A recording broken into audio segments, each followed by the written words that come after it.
Perkenalkan, nama saya Rahel Damai Kristen Tular dengan NIM 221011030009 dari Prodi Matematika. Perkenalkan, nama saya Angel Sarah Tangkuwaro dengan NIM 221011030047 dari Prodi Matematika. Perkenalkan, nama saya Triana Felia Hutabalian dengan NIM 221011030034 dari Prodi Matematika. Perkenalkan, nama saya Giovita Lirawati Ginting dengan NIM 221011030013 dari Prodi Matematika. Perkenalkan, nama saya Novita Helena Shili Rolangon dengan NIM 221011030017 dari Prodi Matematika. Tujuan praktikum kali ini adalah untuk mengidentifikasi komponen biotik dan abiotik suatu ekosistem, menyebutkan beberapa populasi pada suatu ekosistem, menghitung densitas atau kepadatan suatu populasi dalam suatu ekosistem, menentukan tingkatan trofik pada suatu komunitas, menyusun rantai dan jaringan makanan dari suatu ekosistem. Makhluk hidup berinteraksi dengan lingkungannya, baik lingkungan biotik maupun abiotik. Sistem yang terbentuk oleh adanya interaksi antara makhluk hidup tersebut disebut ekosistem dan ilmunya disebut ekologi. Beberapa makhluk hidup dari spesies yang sama menempati suatu kawasan tertentu pada suatu waktu tertentu disebut populasi. Beberapa populasi dapat hidup bersama di suatu kawasan tertentu dan saling berinteraksi pada saat tertentu membentuk suatu komunitas. Aliran materi dan energi pada peristiwa makan dan dimakan dalam serangkaian organisme yang disebut rantai makanan.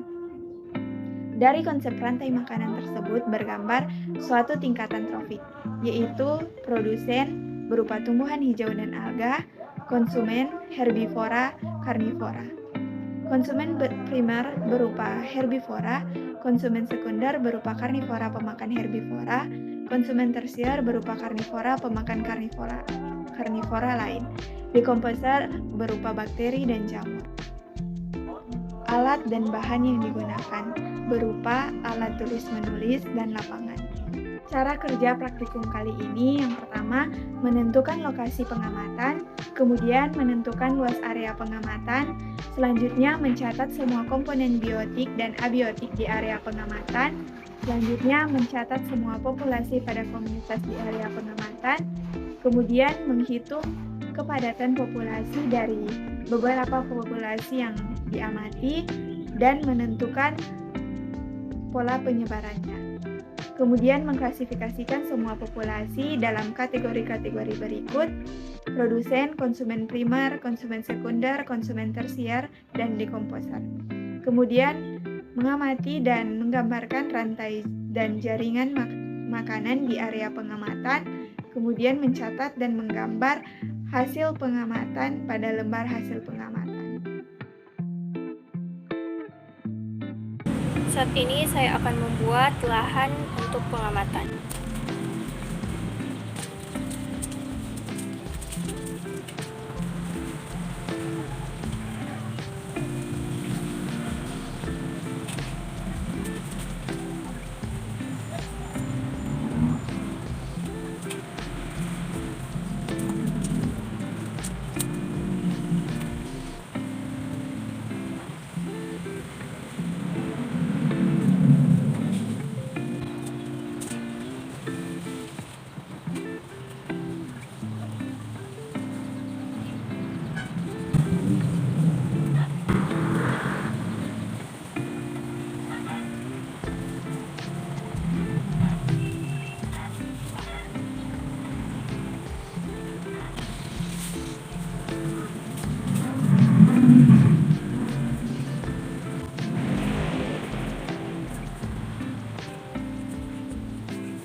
Ini adalah lahan dengan ukuran 2 kali 2 meter dengan komponen abiotik ekosistem saat ini adalah tanah, bebatuan, udara, dan sinar matahari. Dengan komponen biotik semut, rumput, dan juga pohon kelapa.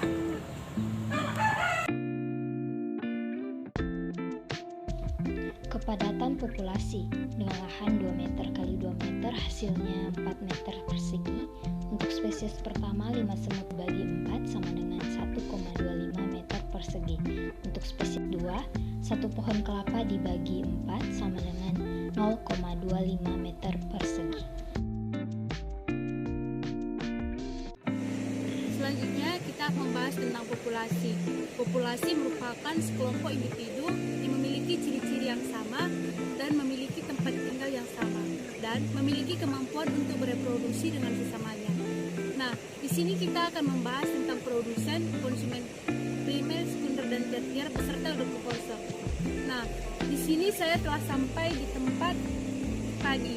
Padi merupakan produsen yang memiliki kemampuan untuk memproduksi makanan bagi konsumen primer, sekunder, dan tersier. Padi ini memiliki peran sebagai produsen pada rantai makanan, di mana dia akan dimakan oleh tikus dan juga cangkrik.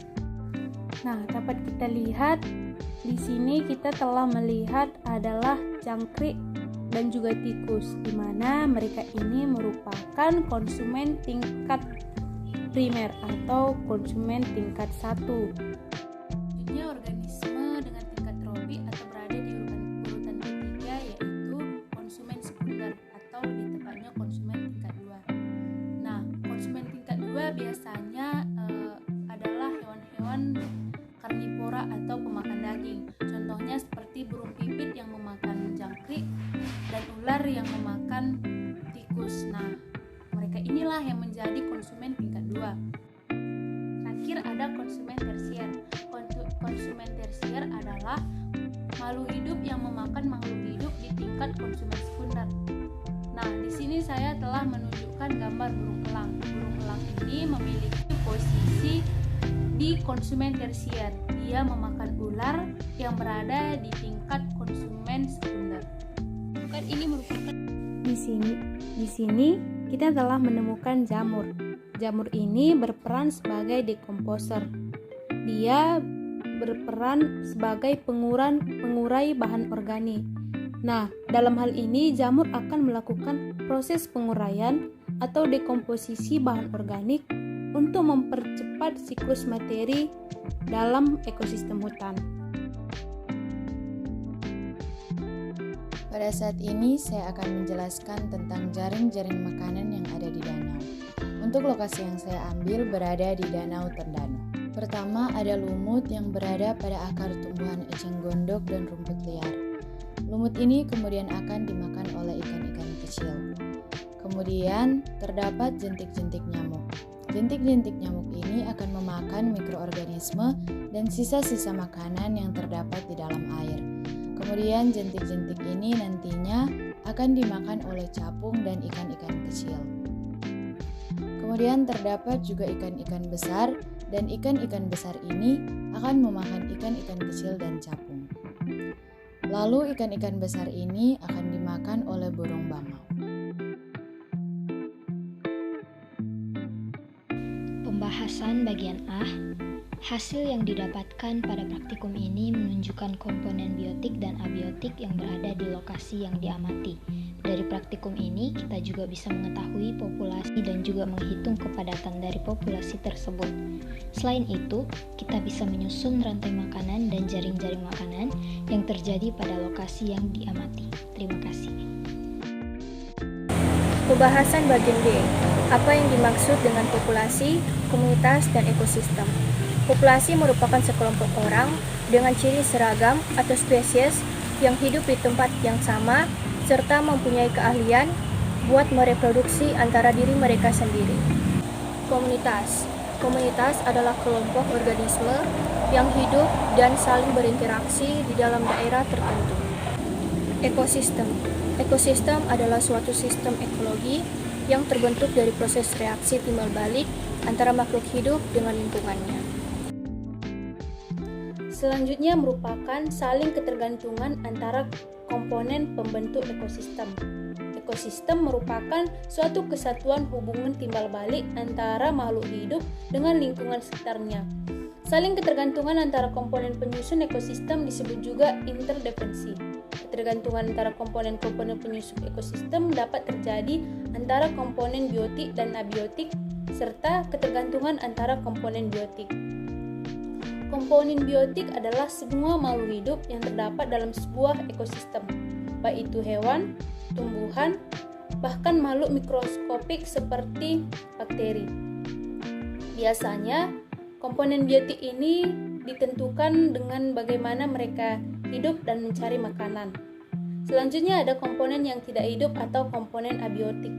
Komponen abiotik ini biasanya mendukung serta menjaga keseimbangan suatu ekosistem. Nah, hal yang termasuk dalam komponen abiotik adalah udara, air, cahaya matahari, iklim, kelembapan, keasam tanah, jenis tanah, beserta beberapa atau mungkin masih banyak lagi komponen abiotik yang mungkin tidak dapat disebutkan. Nah, ketergantungan antara komponen biotik dan abiotik dapat terjadi melalui siklus materi seperti siklus karbon, siklus air, siklus nitrogen, dan siklus sulfur. Siklus ini berfungsi untuk mencegah suatu bentuk materi menumpuk pada suatu tempat.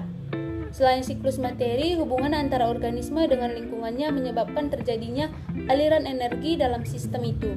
Serta di dalam ekosistem terdapat juga struktur atau tingkat tropik dan keanekaragaman biotik. Dengan adanya interaksi-interaksi tersebut, suatu ekosistem dapat mempertahankan keseimbangannya. Pengaturan untuk menjamin terjadinya keseimbangan ini merupakan ciri khas suatu ekosistem. Apabila keseimbangan itu tidak diperoleh, maka akan mendorong terjadinya dinamika perubahan ekosistem untuk mencapai keseimbangan baru. Ulah manusia telah membuat suatu sistem yang awalnya siklik menjadi non-siklik dan manusia cenderung mengganggu keseimbangan lingkungan. Kesimpulan dari praktikum kali ini adalah ekosistem merupakan sistem yang terbentuk oleh adanya interaksi antara makhluk hidup. Dari praktikum yang dilakukan, kita bisa mengetahui melalui identifikasi yang dilakukan mengenai komponen biotik dan komponen abiotik apa saja yang menyusun suatu ekosistem. Kita juga mengetahui densitas atau kepadatan populasi yang ada dalam suatu ekosistem. Kita mengetahui bagaimana hubungan saling ketergantungan antar komponen penyusun ekosistem dan mengetahui susunan rantai dan jaringan dari suatu ekosistem. Jadi, untuk menjadikan suatu ekosistem tetap terjaga dan terawat, kita harus memperhatikan komponen-komponen yang ada dalam ekosistem tersebut. Karena jika ada komponen yang hilang atau kurang, maka ekosistem akan menjadi terganggu.